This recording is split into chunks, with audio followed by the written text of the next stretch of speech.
Hello बच्चों, हम लोगों ने पिछले लेक्चर में पढ़ा था कि केमिकल्स रिएक्शन रासायनिक अभिक्रियाएं क्या होती है। तो देखिए आपकी रासायनिक अभिक्रियाएं क्या होती है। वह प्रक्रम है जिसमें किसी एक या एक से अधिक पदार्थ से किसी नए गुणधर्म वाले पदार्थ का निर्माण होता है, उसे क्या कहते हैं? केमिकल रिएक्शन, रासायनिक अभिक्रियाएं कहते हैं। तो देखिए in which process one or more than one substance make a new substance known as the chemical reaction। अब जैसे एग्जांपल में आपने देखा था कि आपका हाइड्रोजन गैस थी, क्या थी? हाइड्रोजन गैस थी। जब इसकी रिएक्शन हम किससे करा रहे थे? नाइट्रोजन गैस से करा रहे तो किसकी प्रेजेंस में? यहाँ से आपके आयरन कैटालिस्ट की प्रेजेंस में। किसकी प्रेजेंस में? कैटालिस्ट की प्रेजेंस में रिएक्शन करा रहे हैं तो यहाँ से आपका NH3 बनता था। क्या बनता था? NH3 अमोनिया बनता था कि नहीं। जब इस पूरी रिएक्शन को हम पढ़ेंगे तो देखिए किस तरीके से पढ़ते हैं कि जब हाइड्रोजन गैस आयरन या आपके कैटालिस्ट की प्रेजेंस में नाइट्रोजन गैस से रिएक्ट करता है तो वह अमोनिया का फॉर्मेशन करता है। क्या बना रहा है? अमोनिया बना रहा है। तो इस पूरे आपकी जो केमिकल रिएक्शन है इसको इस तरीके से हम लोग पढ़ते थे। तो कुछ साइंटिस्ट इसे शॉर्ट फॉर्म में लिखने का रूप दिए, जिसे क्या कहते हैं? केमिकल इक्वेशन, रासायनिक समीकरण कहते हैं। क्या कहते हैं? केमिकल इक्वेशन, रासायनिक समीकरण। अर्थात कह सकते हैं कि केमिकल इक्वेशन क्या होती है? तो रासायनिक समीकरण वह प्रक्रम होता है जिसमें हम रिएक्शन में यूज होने वाले किसको?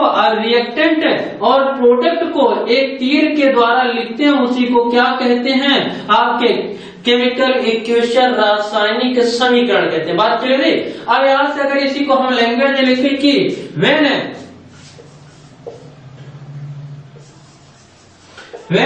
Hydrogen gas react with nitrogen gas in presence of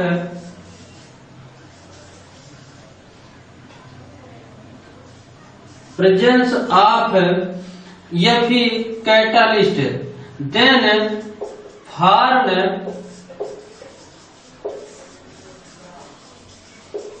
ammonia। अब देखिए पूरा अगर हम लिखना चाहें तो इस तरीके से अपनी लैंग्वेज लिखेंगे तो ये आपका काफी लंबा होता है। इसको शॉर्ट करने के लिए क्या काम किए? कुछ साइंटिस्ट ने इनके जो आपके रिएक्टेंट थे, तो देखिए आपका रिएक्टेंट अभिकारक जो था हाइड्रोजन था और क्या था? आपका नाइट्रोजन था, है कि नहीं। अब ये जो दोनों थे ये एक दूसरे से रिएक्ट कर रहे हैं और किसकी प्रेजेंस में? आयरन कैटालिस्ट की प्रेजेंस में। और क्या बना रहे हैं? आपका अमोनिया गैस बना रहे हैं। क्या बना रहे हैं? अमोनिया गैस बना रहे हैं। तो देखिए ये आपका क्या था? ये पूरी लैंग्वेज थी और ये लैंग्वेज को किसके एक शॉर्ट फॉर्म में लिखने की प्रोसेस को ही क्या कहते हैं? केमिकल इक्वेशन, रासायनिक समीकरण कहते हैं। क्या कहते हैं इसे केमिकल इक्वेशन, रासायनिक समीकरण कहते हैं। बात क्लियर है? तो देखिए आपका जो टॉपिक अगला है, how to write the chemical equation, रासायनिक समीकरणों को कैसे लिखा जाता है।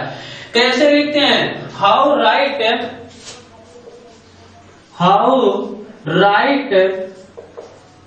द केमिकल इक्वेशन, रासायनिक समीकरण को कैसे लिखते हैं। तो देखिए रासायनिक समीकरण को लिखने के लिए जो आपके रिएक्टेंट होंगे उनको हम एक तीर के आगे की तरफ लिखते हैं, अर्थात तीर के किसकी तरफ? टेल की तरफ लिखने का काम करते हैं। तो देखिए आपका जो एग्जाम्पल लिया गया है इसमें आपके रिएक्टेंट कौन कौन से हैं? तो इसमें रिएक्टेंट आपके हाइड्रोजन और आपके नाइट्रोजन गैस है। कौन कौन सी गैस है आपकी?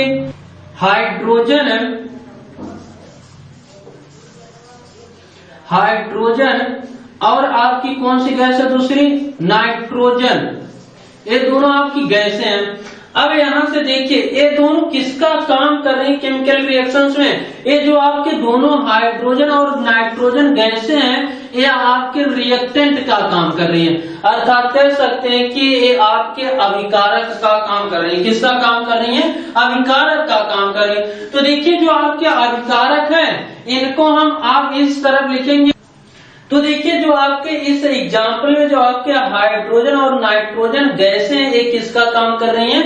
रिएक्टेंट का काम कर रही हैं। किसका काम कर रही हैं? रिएक्टेंट का काम कर रहे हैं। तो देखिए रिएक्टेंट को जो लिखने का काम करते हैं यह आपके लेफ्ट साइड में लिखते हैं। किस साइड में? लेफ्ट साइड में लिखते हैं। उसके बाद हम एक एरो लगाते हैं। क्या लगाते हैं? आपका यहाँ से एरो लगाने का काम करते हैं। अब देखिए उसके बाद आप क्या लिखेंगे? यहाँ से अमोनिया आपकी बन रही है, NH3 बन रही है कि नहीं? अमोनिया। तो कह सकते हैं कि जो प्रोडक्ट आपका बनेगा उसे किस तरीके उसे किधर लिखते हैं? राइट साइड में, राइट साइड में रिटर्न करते हैं। तो यहाँ से देखिए आपका क्या काम हुआ कि जो आपके रिएक्टेंट होते हैं रिएक्शन में उसको हम किधर लिखते हैं? लेफ्ट साइड में। उसके बाद क्या काम करते हैं? एक तीर एरो लगाते हैं। एरो लगाने के बाद आप राइट साइड में किसको लिखते हैं? प्रोडक्ट को लिखते हैं। तो ये आपका क्या था? ये आपका रिएक्शन, किसी भी रिएक्शन, केमिकल रिएक्शन की केमिकल इक्वेशन लिखने का तरीका था। क्या था? किसी भी रिएक्शन की केमिकल इक्वेशन लिखने का तरीका था। अब देखिए आगे क्या काम करते हैं। जो आपके हाइड्रोजन और नाइट्रोजन गैसें थी और ये आपके रिएक्टेंट का काम करती थी, रिएक्ट करके अमोनिया गैस अर्थात प्रोडक्ट का फॉर्मेशन करते। इनको और शॉर्ट में हम लिखने के लिए क्या काम करते हैं? इनके सिंबल्स का यूज करते हैं। जैसे हाइड्रोजन की बात किया थी तो आपका हाइड्रोजन का सिंबल जो आपका होता है H। नाइट्रोजन की बात किया थी तो उसका आपका क्या होता है? N2 होता है। अमोनिया की बात किया थी तो उसका क्या होता है? NH3 होता है। तो देखिए और शॉर्ट करने के लिए हम जो आपके इनके जो आपके रिएक्टेंट और प्रोडक्ट बनते हैं उनके सिंबल्स का यूज करते हैं। तो देखिए यहाँ से अगर इस रिएक्शन को हम पूरी लिखें तो इस तरीके से लिखेंगे कि hydrogen gas react with the nitrogen gas in presence of Fe catalyst और देन फॉर्म NH3 अमोनिया का फॉर्मेशन हो रही है। और देखिए दूसरी बात, जब आप केमिकल इक्वेशन लिखते हैं जो आपके रिएक्टेंट और प्रोडक्ट होते हैं उनकी स्टेट को लिखना जरूरी है, उनकी अवस्थाओं को लिखना जरूरी है कि आपके जो रिएक्टेंट है गैस फेज में है, गैस अवस्था में, कि लिक्विड फेज में है, द्रव अवस्था में या वे सॉलिड फेज में है। उनको हम इनके सिंबल्स के बगल को लिखते हैं छोटे ब्रैकेट में। इस आपके देखिए जैसे यहाँ से हाइड्रोजन का जो आप यूज कर रहे हो किस फॉर्म में? गैस फॉर्म में, तो इसको हम एक सिंबल के रूप में लिख रहे हैं। यहाँ भी आपका नाइट्रोजन किस फॉर्म में? गैस फॉर्म में, तो नाइट्रोजन को भी एक सिंबल के रूप में लिखते हैं। और यहाँ से देखिए अमोनिया भी आपकी किस फॉर्म में? गैस फॉर्म में। तो कह सकते हैं जो हम केमिकल इक्वेशन लिखते हैं उसे किस फॉर्म में लिखते हैं? उनके जो फॉर्म होते हैं उनको रिएक्टेंट और प्रोडक्ट का वहां पे लिखते हैं। अब देखिए जो हमारा अगला टॉपिक है how balance the chemical equation, अर्थात हम केमिकल इक्वेशन को बैलेंस कैसे करते हैं। या इसके बाद आपका जो अगला टॉपिक है वो है कि केमिकल इक्वेशंस की क्या क्या महत्व होते हैं। जैसे अगर बात की जाती है तो हम क्लास 9 में पढ़ चुके हैं कि law of conservation of mass, स्थिर law of conservation of mass. तो देखिए law of conservation of mass में क्या था? उसमें यही बताया गया था कि जितने मात्रा में हम रिएक्टेंट का यूज करते हैं उतनी ही मात्रा में आपके क्या बनते हैं? प्रोडक्ट बनते हैं। तो देखिए यही इनके क्या होते हैं? Significance of chemical equation. Chemical equations के यही आपके महत्व होते हैं कि जितनी मात्रा में आपके प्रोडक्ट, यहाँ से हम किसका? रिएक्टेंट का यूज करेंगे उतनी ही मात्रा में आपके प्रोडक्ट बनते हैं।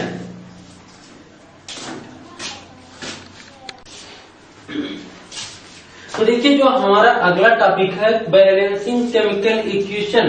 जो आपने केमिकल इक्वेशन देखी अभी कुछ देर पहले, उसको कैसे हम लोग बैलेंस करते हैं।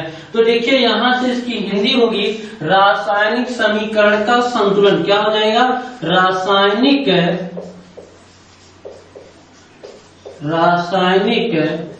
समीकरण का संतुलन।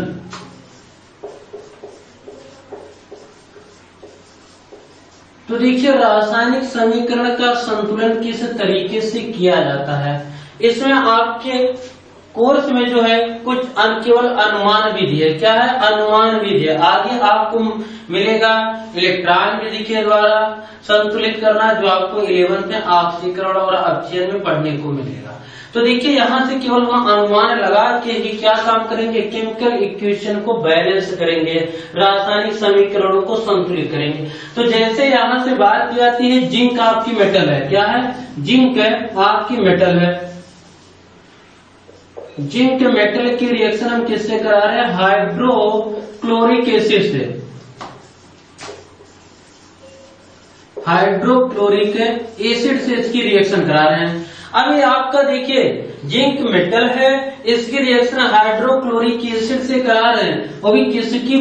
यहाँ से देखिए जब इसकी रिएक्शन कराते हैं तो यहाँ से आपका बनेगा zinc chloride.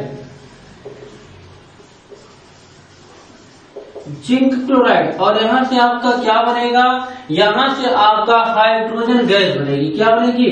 Hydrogen gas. Hydrogen gas आपकी बन रही है। तो आपका ये तो था इनके लिखने का तरीका। अब इनके केमिकल इक्वेशन लिखते हैं। तो देखिए जिंक का सिंबल क्या होता है आपका? Zn होता है। क्या होता है भैया? Zn।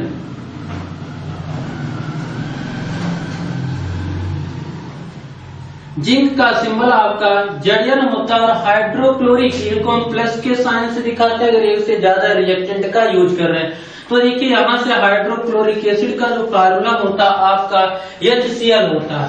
अब यहाँ से बना क्या रहे हैं? Zinc chloride. क्या हो रहा है आपका? जिंक क्लोराइड ZnCl2 और प्लस आपकी hydrogen gas H2।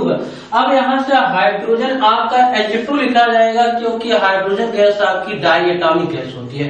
Die atomic का मतलब जिसमें दो एटम होते हैं उन्हें डाई एटॉमिक गैस कहते हैं। और यहाँ से देखिए गैस आपकी बाहर निकल रही, इसलिए आपका एरो का मुंह किसकी तरफ है? ऊपर की तरफ है।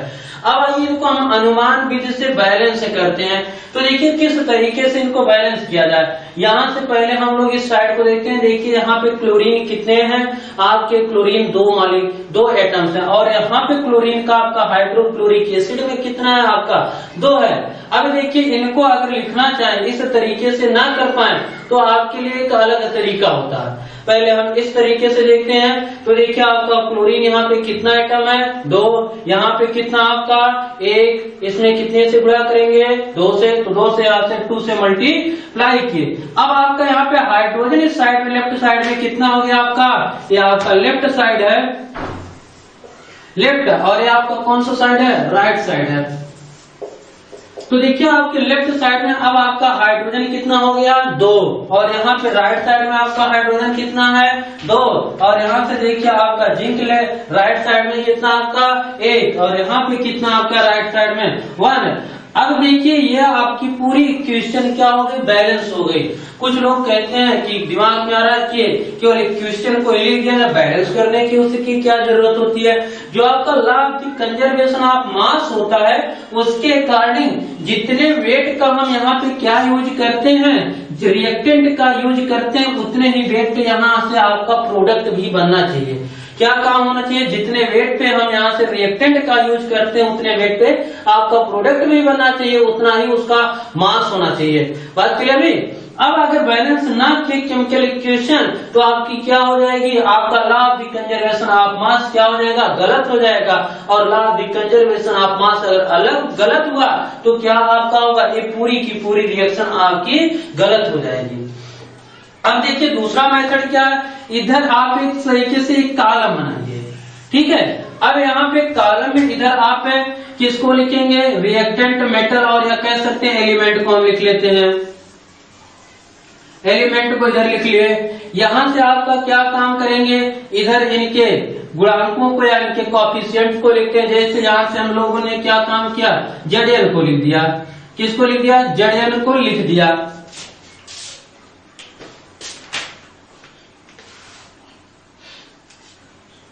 तो देखिए यहाँ से आप इस साइड में क्या लिखेंगे, आप LHS के अर्थात लेफ्ट साइड के जो आपके गुणांक होंगे एलिमेंट्स के कोएफिशिएंट उनको लिखने का काम करेंगे, और इधर किसको लिखेंगे, RHS जो आपके प्रोडक्ट है राइट साइड बने उनके कोएफिशिएंट्स को हम लिखने का काम करते हैं। तो देखिए यहाँ से अगर बात यह एलिमेंट आपका कौन सा है, आपके किस साइड में, यहाँ से आपका पहले एलिमेंट लिखते हैं। तो एलिमेंट आपका पहला है Zn, जिंक है, कौन सा है Zn, और दूसरा आपका देखिए यहाँ से हाइड्रोजन है, तीसरा आपका कौन सा है क्लोरीन है, Cl है। अब राइट साइड के हम एलिमेंट का कोएफिशिएंट्स लिखते हैं, गुणांक लिखते हैं। तो देखिए राइट साइड में आपका कितना है, Zn आपका 1 है, कितना है 1 है, और हाइड्रोजन कितना आपका था, केमिकल इक्वेशन आपके बैलेंस करने से पहले कितना था यहाँ से।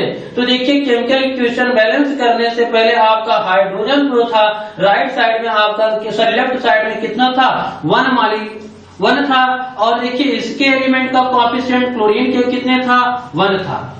अब अगला आपका नंबर जो आता है राइट साइड के एलिमेंट का कोएफिशिएंट लिखते हैं। तो देखिए राइट साइड में आपका कौन सा एलिमेंट पहले आया, Zn, जिंक आया, यहाँ भी आपका जिंक है, तो जिंक का कोएफिशिएंट इधर कितना आपका 1 है, कितना है आपका 1 है। और देखिए यहाँ से हाइड्रोजन का कोएफिशिएंट आपके राइट साइड में कितना आपका 2 है, तो यहाँ से देखिए इसके 2 गुणांक हैं, और आपका क्लोरीन का एटम कितना राइट साइड में आपका 2 है। तो देखिए केमिकल इक्वेशन बैलेंस करने के लिए दोनों तरफ के एलिमेंट्स को हम बैलेंस करते हैं। तो आपका राइट साइड में या लेफ्ट साइड में पहले देखते हैं आपका जिंक कितना 1 है, यहाँ भी आपका जिंक कितना 1 है, तो आपकी जिंक आपका क्या दोनों तरफ आपका बैलेंस है। लेकिन अब आप हाइड्रोजन की देखिए, हाइड्रोजन आपका लेफ्ट साइड में कितना है 1 है, और राइट साइड में आपका कितना 2, तो इसमें कितने से मल्टीप्लाई कर दें कि आपके लेफ्ट साइड में भी आपके 2 हाइड्रोजन आ जाए, 2 हाइड्रोजन के एटम हो जाए। तो इसमें अगर 2 से मल्टीप्लाई हम लोग कर दे रहे हैं तो आपके लेफ्ट साइड में कितने आपके हाइड्रोजन आ जा रहे हैं, 2 आ जा रहे हैं, कितने आ जा रहे हैं 2 आ जा रहे हैं। अब आपका यहाँ से देखिए लेफ्ट साइड और राइट साइड दोनों तरफ हाइड्रोजन के नंबर क्या है आपके बराबर हैं। अब आपका अगला बचा क्लोरीन। क्लोरीन देखिए लेफ्ट साइड में कितना आपका 1 एटम्स है इसके, और इस साइड में कितने हैं आपके राइट साइड में 2 एटम्स है। तो कितने से हम मल्टीप्लाई करें कि आपके लेफ्ट साइड में भी आपके 2 क्लोरीन के एटम हो जाए, तो कितने से मल्टीप्लाई करते हैं 2 से मल्टीप्लाई करते हैं, कितने से 2 से। तो देखिए 2 से मल्टीप्लाई किए तो क्या काम हुआ, दोनों तरफ के आपके क्लोरीन के एटम क्या हो गए आपके इक्वल हो गए। तो यहाँ से देखिए अब हमें उस जगह 2 से मल्टीप्लाई करना होगा जहां पे आपके हाइड्रोजन और क्लोरीन दोनों पाए जाते हैं। तो आपका ऐसा ही एक मॉलिक्यूल है HCl हाइड्रोक्लोरिक एसिड, तो इसमें कितने से मल्टीप्लाई किए 2 से मल्टीप्लाई किए, कितने से 2 से। तो देखिए 2 से मल्टीप्लाई किए तो आपका इधर हाइड्रोजन 2 हो गया और इधर भी आपका क्लोरीन कितना हो गया 2। यही थी आपकी बैलेंस केमिकल इक्वेशन। आइए दूसरा एग्जाम्पल देखते हैं।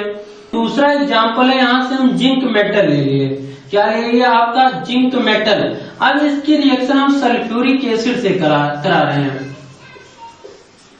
किससे करा रहे हैं, सल्फ्यूरिक एसिड से करा रहे हैं। तो देखिए मेटल की रिएक्शन अगर हम किसी एसिड से कराते हैं तो साल्ट और हाइड्रोजन गैस बनती है। तो देखिए यहां से आपका बनेगा जिंक सल्फेट, क्या बनेगा आपका जिंक सल्फेट बनेगा, ठीक। और देखिए यहां से आपका और क्या निकलेगा, हाइड्रोजन गैस आपकी निकलेगी यहाँ से। तो देखिए आपका प्रोडक्ट जो बन रहा है सल्फ्यूरिक, आपका यहाँ से जिंक सल्फेट और हाइड्रोजन गैस बन रही है। तो इनको आगे इनके हम सिंबल्स के रूप में लिखते हैं। जिंक का सिंबल क्या होता है आपका Zn, सल्फ्यूरिक एसिड का क्या होता है H2SO4। अब यहाँ से देखिए रिएक्शन करा रहे हैं तो देखिए आपका बनेगा जिंक सल्फेट ZnSO4, और यहाँ से आपका हाइड्रोजन गैस आपकी क्या होगी बाहर निकलेगी। अब आइए केमिकल इक्वेशन को बैलेंस करते हैं। तो देखिए फिर से हम एक ग्राफ बनाते हैं। यहाँ से आप एक कॉलम बनाइए, इधर हम क्या लिखेंगे एलिमेंट्स को लिखे, तत्वों को। इधर क्या लिखेंगे हम लेफ्ट साइड के एलिमेंट को, किसको लेफ्ट साइड के एलिमेंट को, और इधर किसको लिखेंगे आपके राइट। अब देखिए जो आपके एलिमेंट कौन कौन से हैं इस पूरी केमिकल इक्वेशन में। तो आपका यहाँ से देखिए पहला Zn था, क्या था जिंक है। दूसरा आपका एलिमेंट्स क्या है हाइड्रोजन है। तीसरा आपका सल्फर है। चौथा आपका क्या है ऑक्सीजन है। क्या है आपका ऑक्सीजन। तो देखिए यहाँ से अगर बात की जाती तो आपका तो देखिए यहाँ से आपके लेफ्ट साइड में जिंक कितने हैं एटम्स, एक एटम्स है। राइट साइड में आपका जिंक कितना एटम्स है, आपका 1 एटम है। अब देखिए दूसरे नंबर पे आपका हाइड्रोजन, इस लेफ्ट साइड में आपका हाइड्रोजन कितना है, 2 है, और राइट साइड में आपका हाइड्रोजन कितने एटम्स है, 2 एटम्स के हैं। और देखिए सल्फर आपका लेफ्ट साइड में कितना है, 1 है, इधर भी आपका कितना है, 1 है। अब देखिए ऑक्सीजन की बात करते हैं, तो ऑक्सीजन के कितने एटम्स हैं लेफ्ट साइड में भैया, कितने दिख रहे हैं आपको, 4, कितने हैं आपके 4 एटम्स हैं। और देखिए इधर भी आपकी कितने एटम्स हैं, 4। अब आपका जिंक 1 एटम है लेफ्ट साइड में, और आपका इधर भी साइड में राइट साइड में कितना आपका है, 1 एटम्स है। और देखिए यहाँ से हाइड्रोजन आपका लेफ्ट साइड में कितना, 1 है, और इधर भी आपका 2 है, और इधर भी आपका कितना एटम्स है, 2 एटम्स है। और देखिए अगर सल्फर की बात की जाती है, आपके लेफ्ट साइड में 1 एटम्स है, और राइट साइड में भी आपके कितने एटम्स हैं, आपके 1 एटम्स हैं। और देखिए ऑक्सीजन आपके कितने एटम्स है लेफ्ट साइड में, 4, और इधर भी आपके कितने 4 एटम्स। तो कह सकते हैं कि जो हम केमिकल इक्वेशन लिखे हैं, ये आपकी केमिकल इक्वेशन क्या है भैया, बैलेंस है। बात क्लियर, जैसे हम ऊपर ही देख लेते हैं, इधर कितना जिंक है, 1, इधर कितना आपका जिंक है, 1, इधर देखिए आपका हाइड्रोजन कितना है लेफ्ट साइड में, 2, यहाँ आपके राइट साइड में कितना हाइड्रोजन आपका, 2, और सल्फर इधर कितना भैया, 1 है लेफ्ट साइड में, और इधर कितना आपका 1 है। ऑक्सीजन कितना है, 4, इधर भी आपका ऑक्सीजन कितना, 4। तो ये आपकी केमिकल बैलेंस है, केमिकल इक्वेशन। अब आइए और एग्जाम्पल देखते हैं इसमें।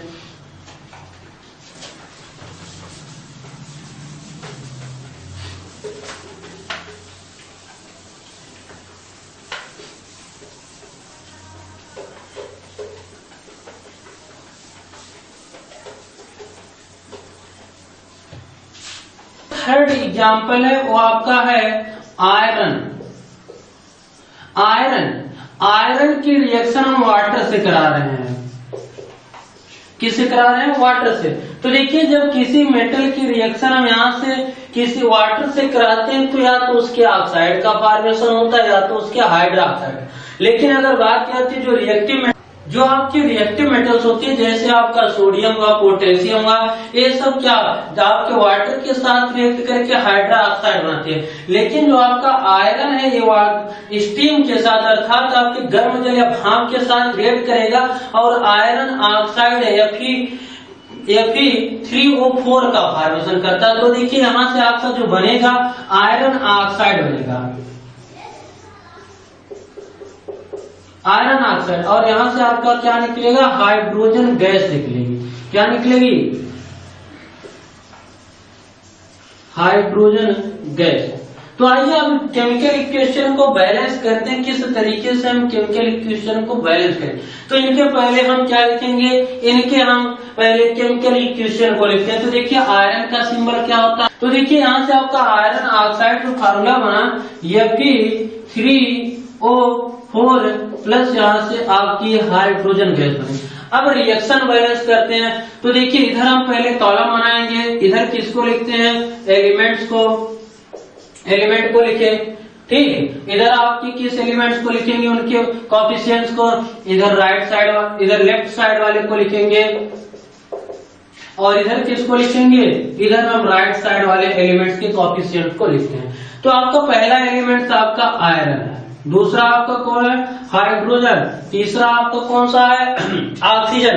तो देखिए यहां से बात की आती है, तो आपका आयरन लेफ्ट साइड में कितना है, 1 है, कितना है, 1 है। जबकि आपके राइट साइड में आयरन का एटम कितना है, तो इसके कोएफिशिएंट्स कितने हैं, 3 है, कितने हैं, 3 है। देख रहे हैं यहाँ पे 3 लिखा गया, तो आपके कितने हुए, 3। तो आपके राइट साइड में आयरन के एटम कितने हैं, 3। अब देखिए अगला आपका है हाइड्रोजन लेफ्ट साइड में कितने हैं, 2, कितने भैया, 2, और राइट साइड में आपके भी कितने हैं, 2।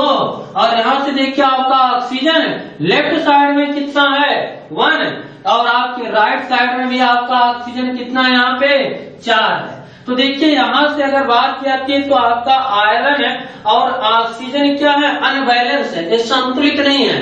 तो देखिए इनको बैलेंस करने के लिए अगर हम लेफ्ट साइड में 3 से मल्टीप्लाई कर दें, कितने से, 3 से मल्टीप्लाई किया, तो आपका आयरन इधर इक्वल हो गया, तो देखिए यहाँ से आपका 3 से मल्टीप्लाई किया आयरन में, कोएफिशिएंट इसका 3 हुआ, तो आयरन इधर आपका बैलेंस हो गया। अब आपके हाइड्रोजन को बैलेंस है दोनों तरफ, बचा आपका ऑक्सीजन। अगर लेफ्ट साइड के ऑक्सीजन में कितने से मल्टीप्लाई कर दे यहाँ से आप, यहाँ अगर राइट साइड वाले ऑक्सीजन के कोएफिशिएंट से मल्टीप्लाई करेंगे तो आपका रिएक्शन क्या हो जाएगा, बैलेंस हो जाएगा। अब देखिए यहाँ से अगर हम लेफ्ट साइड वाले में मल्टीप्लाई कर रहे हैं ऑक्सीजन को बैलेंस करने के लिए, तो देखिए यहाँ से आपका हाइड्रोजन कितना हो जा रहा है, कितना हो जा रहा है आपका 4 आपका 8 हो रहा है, कितना हो रहा है 8। तो यहाँ से आपके अब राइट साइड में कितने हुए, आपके 8 हाइड्रोजन के मॉलिक्यूल्स हो गए। अब लेफ्ट साइड आपके इस साइड में कितने हाइड्रोजन के मॉलिक्यूल्स बचे हैं राइट साइड में, तो देखिए आपके 2 मॉलिक्यूल्स बचे। कितने आइटम्स है 2, तो इसमें कितने से मल्टीप्लाई कर दें, 4 से मल्टीप्लाई कर दें, तो दोनों तरफ के आपके हाइड्रोजन के एटम इक्वल हो जाएंगे। तो देखिए यहाँ से 4 से मल्टीप्लाई किया गया तो दोनों तरफ के आपके क्या हो गए, केमिकल इक्वेशन आपकी बैलेंस हुई। देख लेते हैं राइट लेफ्ट साइड में आपका आयरन कितना 3, उधर कितना आपका राइट साइड में आपका 3, इधर कितना आपका हाइड्रोजन है 8, इधर कितना आपका हाइड्रोजन है 8, इधर देखिए आपके ऑक्सीजन कितने हैं 4, इधर अभी आपके ऑक्सीजन कितने हैं 4। ये आपकी टोटल क्या है, बैलेंस केमिकल इक्वेशन है। थैंक यू बच्चों, आज के लिए बस इतना ही। हम अगली क्लास में पढ़ेंगे टाइप्स ऑफ केमिकल रिएक्शंस के प्रकार।